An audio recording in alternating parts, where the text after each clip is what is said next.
Hello, everyone. Thank you for joining us. My name is Penny Wright. We have Joanna Ferron also. You can raise your hand, who's doing the Zoom logistics here today. And we're happy to have what we believe is our third visit from Sybille van Kempen, who is known to some of you, I'm sure, and who has run the venerable institution with her late mother for 41 years, Loaves Fishes in Sagaponack. And she is also the owner and proprietor of the Bridgehampton Inn. But today she's here to celebrate a series that she has organized, cookbooks based on Loaves and Fishes and farm stands. And she will talk about that a little tiny bit. But I'll tell you a couple of things about her background. She was born in Germany and emigrated to the US at the age of 4. She went to restaurant school in New York City and worked for the acclaimed Barton at the Barefoot Contessa. So I'm sure that was a wonderful training there. And in 1980, her mother, Anna Pump, purchased Loaves and Fishes. Some years later, they partnered to establish the Bridgehampton Inn. And so this visit today will be a tribute to many years of producing wonderful food for East End residents and beyond. So welcome, Sybille. Hi, so happy to be here again. Well, not here, but not there, but here. So welcome everybody. We're actually bringing you live into the Loaves and Fishes back kitchen. This is not a place that people usually get to see. So I think you might find it very enjoyable. You can see here, first of all, I'd like to introduce my co-author. This is Licia Kassim Householder. Hi, how are you? A wonderful gal's worked with me for 4 I think it's 4+ years now. We're on the plus side of everything here. And we together are producing these 12 books. You can see in the back shelf here, they're lined up. They're the first 6. So it goes from June, July, August, September, October, November. And the winter series is well on its way. I'm hoping that it will come at the end of the holiday season. The books look like this. It's a little book. You can see it's a little more than the size of my hand. And they're just sweet, darling little books. Each one of them goes to a farm. This one goes to the Halsey farm. And they go there and we went there and collected ingredients for all kinds of dishes and created 20 recipes for each book. So you want to collect them all. They're a series. It'll be numbered from 1 to 12. Each one a beautiful color, each one with a unique story, and of course full of gorgeous recipes. I want to introduce you today to our subject, which is Smorrebrod. So Smorrebrod is the term that's used in Denmark. Licia, can you tell us about the other terms that are used for open-faced sandwiches? Yeah, I was introduced to this type of sandwich as a tartine.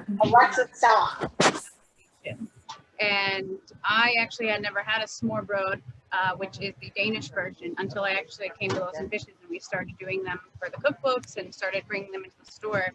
But they're just great little dishes that really highlight and showcase ingredients. And I think, it's not just a sandwich for lunch. It's really something that, shows the freshest ingredients of the season, and it allows you to be really creative with what you put on top of it. Right. And we want to tell you how to build a smorrebrod. So normally a regular sandwich is anything between 2 slices of bread. Well, this is different. This is 1 slice of bread. We decided, I think the Scandinavians decided you didn't need the other slice. So they got rid of that. So it's a slice of bread, usually a denser bread, a whole grain bread, and then a spread of some kind, and generally a fat. So the bread itself is quite dense and low in fat and content. And then you're looking for some wonderful fat to give it flavor, either a mayonnaise, a duck fat, a goose fat, some kind of spread, an aioli, pesto made with olive oil, on all of those kinds of flavors. Then the feature ingredient comes next. And after that, usually or often an accompaniment, so something that complements the main ingredient. And then lastly are the garnishes. There can be more than one garnish. So we have a picture in our June book, but there are smorrebrod throughout the selection. Here you can see how beautiful these sandwiches are. They're just picturesque. And oftentimes you can make them with last night's leftovers or scrambled eggs left over from breakfast. And it's limitless. We have Miguel here behind us. He's starting to make our smoked salmon and cucumber smorrebrod, which he starts off with a honey mustard on a whole grain bread. And then he will have sliced cucumbers. So that's our in-between event. And then he has the smoked salmon, which is the main event. And then there are two garnishes, capers and fresh dill. So we're going to let him, he's very fast. I don't know if you can be this fast, but that's part of the fun, being led into our kitchen. So you can really see how professionals can accomplish something so quickly. But it's really fun. It's also something you can do with your children, your grandchildren, the neighbors. Licia, tell us about this, how social smorrebrod eating is in Europe. Yeah, Yes. so in Copenhagen, this is kind of an event, you know. It's not like here where we take a half-hour lunch break and we're on our way. You know, everyone goes, they sit down, they have either some wine or some schnapps is traditional, or aquavit with it, and they really sit down and they have multiple. It's, you know, not necessarily just one. They'll share with people, and it's really a main event where you're sitting, you're enjoying your company, and you're really enjoying this beautiful sandwich that has so many, they're really beautiful. It's not just like a, you know, turkey sandwich that we're taking on our way. They really are something that are meant to be enjoyed, and to sit and take a moment and really relish in that. So there's something really special, and I think that's one thing that we really wanted to showcase in our cookbooks, because since the cookbooks are so about the season and about the ingredients and what the farmers have to offer, we really wanted to showcase those ingredients on the smorrebrod. And we've kind of done almost a different smorrebrod for every book that we've written, so that you really can see the changes in the season through the ingredients and through the smorrebrod. So there's a kind of a continuity with that, which is really nice. Here he goes. So now Miguel is salt and peppering the cucumbers. It's important to season each ingredient. We do smorrebrod in the high season of summer. Forgive me, I have my mask on, Licia also. We are in full COVID compliance here. Everyone is wearing masks and social distancing. For your benefit, we have taken our masks down, but in general, all day we wear our masks here. So this will work for you, I think. Yeah, and we're keeping a distance from everyone. So I was talking about seasoning. So seasoning is really important. I mentioned in high summer, we use the heirloom tomatoes. It's so important to put a little salt and pepper on those tomatoes, as you may know in your own experience from just putting together a tomato sandwich. The minute you do that, it elevates the flavor, it lifts the sweetness and the flavor of something as simple as a tomato or a cucumber. And in a smorrebrod, it's all about balance. And so if you're thinking about balance, you could make a peanut butter and jelly smorrebrod. You might want to think about what to add to that for crunch. Well, maybe crunchy peanut butter. Yeah. That would be your crunch, right? Yeah. And what else do you eat with peanut butter? Celery. So maybe you could do shaved celery as a garnish on top. So that's just a kind of extreme. We often use eggs. We often use sliced hard-boiled eggs are beautiful. We use all kinds of fish, either as a spread or puree or a salad. We have a beautiful whitefish salad here, a halibut salad that makes an amazing smorrebrod. Here he goes. He's now applying the salmon. Sorry, we can't get you much close. Well, maybe we could walk you over to him here and get a closer look at what's going on here. So he's actually slicing the salmon, which is quite a skill. Slicing it so thin, you can see that is That's not so easy. You might want to buy it already sliced. That I highly recommend. That's the way to go. Yes, and I think thin slices of whatever you're making is key when you're doing the Smorrebrod. Better thin slices and layered beautifully, that rather than a big chunk of something, you know, because of the artistic nature of it. The other thing I want to point out about Smorrebrod is that oftentimes they're smaller than this. You know, we do an American style Smorrebrod, which is a full-size sandwich square.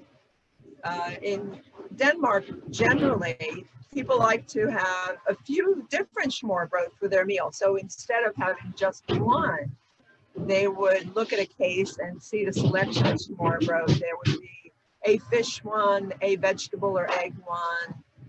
There could be a filet of beef one or a steak tartare. That's very typical in Europe. And because they're smaller, so they would be less than half the size of one of these, you might choose 3 of them to have. And then there's a rule of what order you eat them in. So there's more to this than you think. Licia, tell us what the rule is. Yeah, so usually you first start with something a little bit lighter. I mean, this is kind of when you're eating anything or you go to a tasting dinner, you know, everything needs to start out lighter and then you kind of move on to the heavier. So typically you'd start out with something vegetable first, and then you'd move on to the fish and then your meats, so that you kind of save the heavier one towards the end.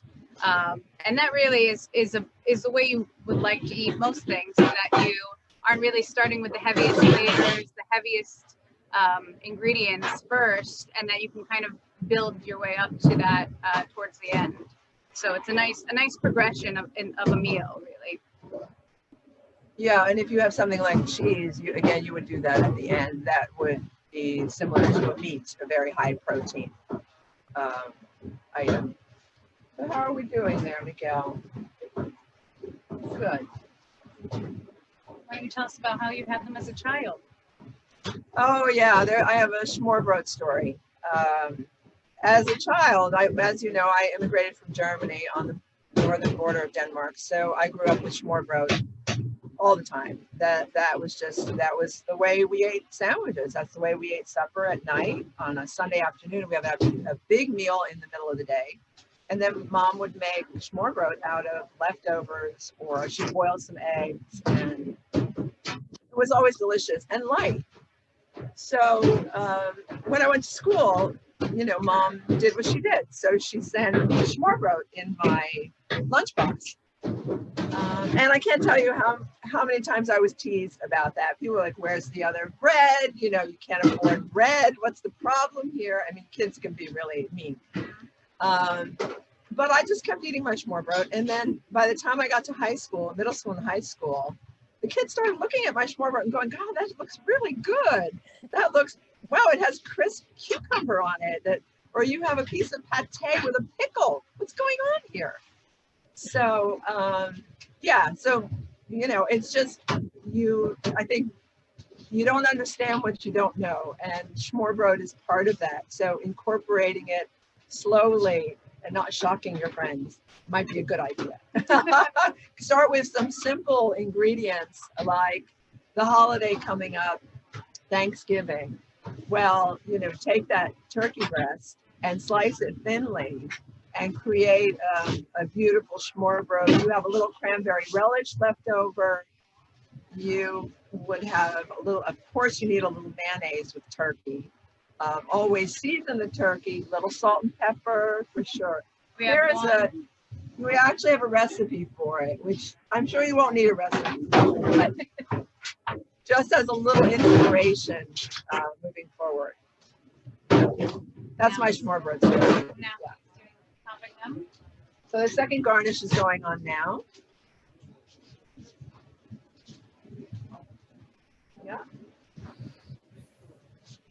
And for us, then they will go out into the display case. We started this Smorrebrod, I guess about 2 years ago.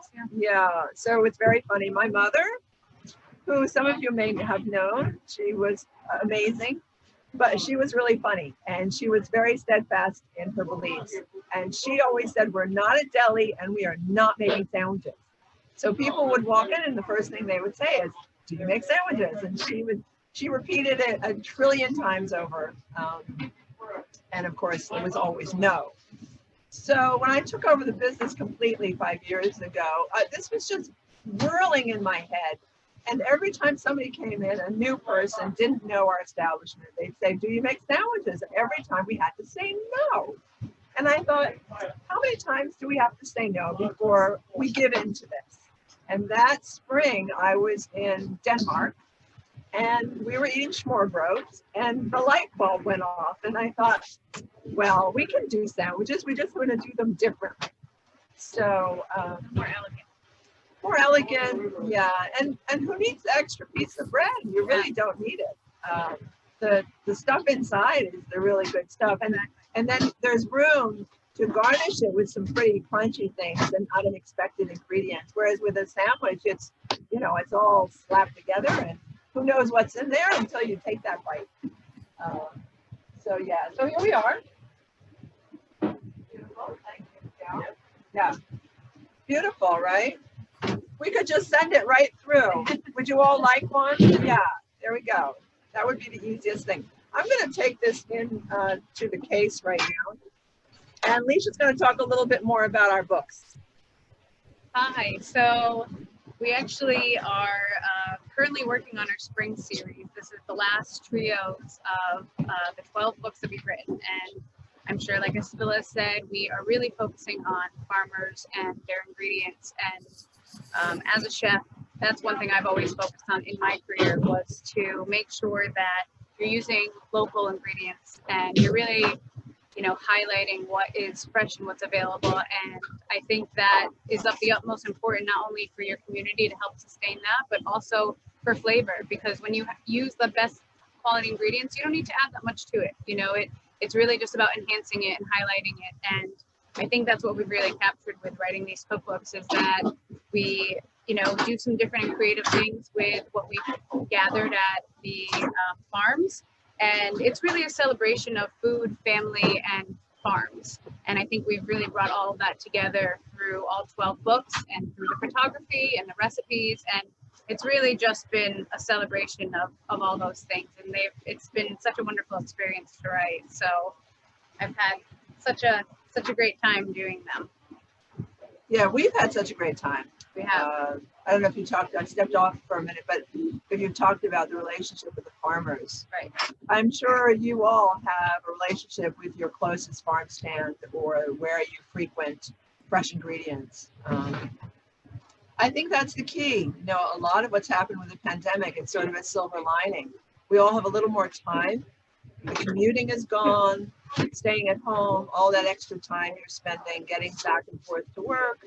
Your work schedule is up to you quite often. So you have this free time now. I know Penny's looking for more free time, but I think we all got some free time already. And what people are doing with that free time, I think, is really a wonderful conversation that's going to move forward in a very positive direction. Obviously you're not all home cooking your dinner every night. Thank goodness, because the restaurants would be out of business as well. But the books that we're writing is elevating that awareness, and I think it's uncanny, the timing that the release of the books this summer was really a wonderful gift to give anyone who has any interest and is inspired to get into the kitchen. We sell the books in trios by season, giving it meaning. So it's not just one book about one farm, because what we've noticed is that the farmers specialize in certain ingredients. And I'm sure that you found that out too. So one farmer grows, the most amazing corn. Another farmer grows your favorite heirloom tomatoes and has them in abundance when you need them. Some of them, they specialize in melons in August. Others, like the orchard, the milk pail, they have just apples and pears and, all the pit fruits, and peaches they have as well. So it's just wonderful to see what they all do and how they all do it so differently, and how new farmers like Jen and Jim Pike, their first generation, and the community has really embraced them, and they have grown tremendously in our community. And then you go to the Halseys, who are 12th generation farmers. Those generations, they started off with 1-2 families, and those families progressed and there became more families. So one farm can't support all those families. So they, as you can imagine, they branched out. That's how the Green Thumb was created. That's how the Milk Pail was created. So each of those farmers went in different directions, and you can go to each farm and see the difference in the feeling of the farm. And you know, each one of them, if you look through the book, it's very inspiring. And I'm not kidding when I say you want to collect them all, because they really just, you move through the season one book at a time, 1 month at a time. You can cook your way through each book each month. And then when the spring and summer comes again, well, actually we're writing the spring books now, which is very exciting. One is a winery. Another one is all about seafood and fish. It's about all of the fish that's distributed from Montauk to our local fishermen, and oystermen and clammers. And then the May book, which will be the last book, it's about the Satter Farm. And Satter Farm, I don't know if you know it, it's on the North Fork. They sell their greens at King Cullen here in Bridgehampton. And they have an amazing high quality farm of, again, special ingredients by season. The Satter Farm is owned and operated by Paulette Satter and Eberhard Mueller. Eberhard Mueller is a 3 Michelin star chef originally from Germany and then France, trained in France. And he stepped away from the kitchen over 20 years ago to marry Paulette. And they started a farm. They moved to Long Island and they started a farm. It's a romantic story. I'm very excited. We had a photo shoot with him in the kitchen. I don't think he's been photographed since he left the Tess. Yeah. So, and La Bernadette. So this is quite a celebration in honor of Eberhard while he's still in our midst cooking and holding that super high standard for ingredients. The reason he went into the farming business was because as a chef, he couldn't get the quality ingredients that he was looking for. So he left the kitchen and went to the farm. I just love that story. I think if you want to think about how you can make a difference, that's how you can make a difference. I mean, that's really how you do it. Yeah, absolutely. Yeah. So let's see what's Miguel doing now. He's on to the next sandwich already. Yeah. What do we have? The beef sandwich? Yeah. What's the beef that we're using for that sandwich? Is it a strip steak? It's not filet of beef. It's not filet of beef. Yeah. Yeah. And so very thinly sliced steak. So if you had steak for dinner or you went to a restaurant and had steak and you had too much left over, you brought it home. The next day you make a little Smorrebrod, and you spread on a little, well, we like horseradish on that. So it's what we call a horseradish cream. It's made with fresh grated horseradish. You could also go in the direction of mustard if you prefer that. So mustard with a little mayonnaise, so it's not quite so harsh and strong. And then once he's got the greens down, so he's putting a little bit of spinach in there. So you have your full cycle of ingredients that make it the crunch, the smoothness, the sharpness, the protein, which is the most delicious. So here he's cooked the meat and sliced it very thin. And then after he slices the meat, he's going to do what? What's he going to do? Salt and pepper it. He's going to season the meat. That's the key. That's the seasoning food is really the missing, it's the secret. It's the missing ingredient that a lot of cooks are afraid to do. They're afraid to go too far with the seasoning. I can't emphasize enough, get your courage up and sprinkle that a little salt on there and grind a pepper. You know, fresh ground pepper has so much flavor. You don't need complicated flavors. Very simple. Just as you can see, cutting it very thin. You'll lay it on top of the spinach. Put a little dollop of the horseradish on top. And I can't imagine that that wouldn't be a perfect lunch for anyone except for a vegetarian or a vegan. So, and we consider those as well. So that's why we have avocado sandwiches. We do roasted pepper with Gouda. Beet. We do beet. Yeah, we do a beet sandwich. Again, you know, the garden is your oyster here. And last night's leftover are today's Smorrebrod. Sybille, may I ask you how your customers are taking these? Sorry, I can't hear you. I'm sorry, the kitchen is a little noisy. I'm sorry. Can you speak up? How are your customers, you know, taking to these new sandwiches? Oh, they love them. They They love them. We started off by making maybe, even 6. We started off with, we'll make 3 sandwiches and we'll make 6 of them. And then we thought, we're going to be eating sandwiches at the end of the day. Well, that didn't happen. They sold.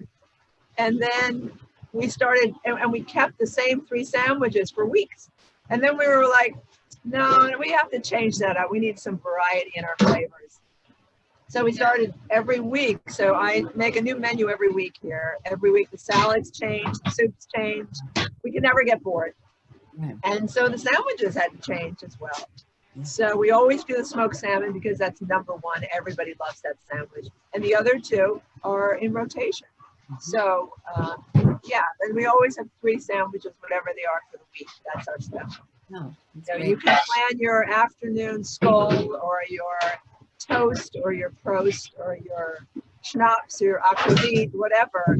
Just come on over and get some sandwiches. Just cut them in half or in quarters and sit down with a friend and, you know, have a wonderful conversation celebrating over some Smorrebrod. Yeah. Anybody have questions? I know it's a little short today. We are on a tight schedule. We have a photo shoot tomorrow for our spring books. So, Sybille, can I ask one more question? yeah, of course. And that is, since now you have an appreciation for which farm stands specialize in which areas, do you make it a point to kind of spread your own business around? I mean, do you purchase, you know, vegetables from a variety of farm stands? Yes, absolutely. Yeah. Yeah. Well, we would have to, Yeah. because everyone specializes in something different. Yeah. Yes, exactly. Yeah. Yeah. And it sort of goes in the books, you'll see what we buy from whom. So which farm we went to at what time of year works with the dishes that we're producing. So for instance, the Halsey farm has an amazing red kabocha squash. They have probably the largest selection of squash out here. That's the Halsey Nursery, Halsey Farm and Nursery on Deerfield Road. That's Adam and his wife. So we went to them for the red kabocha because we wanted the color, the really bright color of that squash. And we wanted a nice variety when we go forward with our squash dishes. So that's one of the things that we think of. There is a book on, which one is it here? Mecock's Bay Dairy. So Mecock's Bay, as we go into the winter, this is actually a Thanksgiving book. So this celebrates Thanksgiving. So this is very current. We offer the stuffing recipe, a sausage stuffing that is the Ludlow's favorite stuffing. The book is about Art and Peter, their sons, who are both farming. Peter plays a mean saxophone, if anybody knows him. But he happens to also be the cheesemaker at this point. So the stories are just charming and very down to earth. I think this book was really special because this was the first one where it wasn't just fruits and vegetables. It was where we're really getting into livestock and dairy and incorporating all that. And really, there's a different feel to this book because you have the animals in it too. So we really got to experience all of that, which was really, really magical. You know, how does that end up on your dinner table? You know, that's what the conversation is here. Yeah, I know. Some people don't like to see that, but but it's important, you know, it's really important to show where it starts and where it ends. So some people might not like to see those, but Yeah, but well, it's really, it's this, you know, it's the circle of life, and it's what we're doing, and you know, this is the livelihood for these farmers. So by showcasing this, we're hoping to know to just support them and to really showcase their product as well. So their products just happen to be livestock. So I mean, how could you not drink milk from that cow? I mean, how could you not? That's just, you know, you go visit them, and the first thing you do, we walked on the property, and I fell in love with the cows. Yeah. I mean, it's crazy. It's just crazy. But, you know, that's what life is all about, the simple pleasures, and going through the cycle of life with those simple pleasures, embracing them and supporting them, supporting the farmers, you know, giving your $8 for milk or for eggs to the farmer means a lot, means a lot. And, you know, the eggs that are in King Cullen they're super washed and sterilized. They have been on the road for a week or two. Whereas if you have a farmer down the road or the next road that has eggs, I highly recommend that you go and see what else they have. Yeah, that's our advocate. That's our mission. You know, we're sort of the church of farmers right now. It's our sanctuary. And we feel like here at Loaves and Fishes, we're a little bit of a sanctuary for our customers as well. They really enjoy, I can show you through the window. You're looking into the store a little bit there, shopping. Coming here during the pandemic, when it first started, it was comfort for everyone. To come here and see us working hard together as a family and producing this food, making it accessible to them. And a lot of people don't cook, don't know how to cook, found themselves isolated and yearning for comfort in food and sharing food with their loved ones. So I must say that it's been really, we're grateful to be able to do this. Everyone is healthy here. They're all following the rules. And I suggest everybody else keep following the rules too. If we all obey, we will get through this faster, stronger together. Bella, tell us where we can buy your books. Okay. Well, there are quite a few places you can buy the books. There are all the local bookstores out here, from Southampton Books to Bookhampton to Sylvester and Company in Sag Harbor, East End Kitchen now, who does our canning of our tomatoes. We have Foster tomato. Will you grab a jar of those tomatoes? Yeah, we've been into preserving. We're getting more into preserving food and celebrating the food that the farmers usually let rot in the field. So while we were photographing the July book, we were talking to Marilee Foster and Susanna about how much product is left in the field that they can't get out of the field, and there's nothing to do with it. They don't know what to do with it. So I said, okay, next year when you have your harvest, you come to me. So in August, I took in 1,000 pounds of heirloom tomatoes, absolutely beautiful. You can see the colors there. And it's unseasoned. It's just tomatoes cut in half with the skins removed in a jar. So it is summer gold in a jar. Summer in a bottle. Summer in a bottle, right? Exactly, right? Yeah. So this is another way that we're supporting the farmers, and we're going to be doing more of this going forward. So yeah.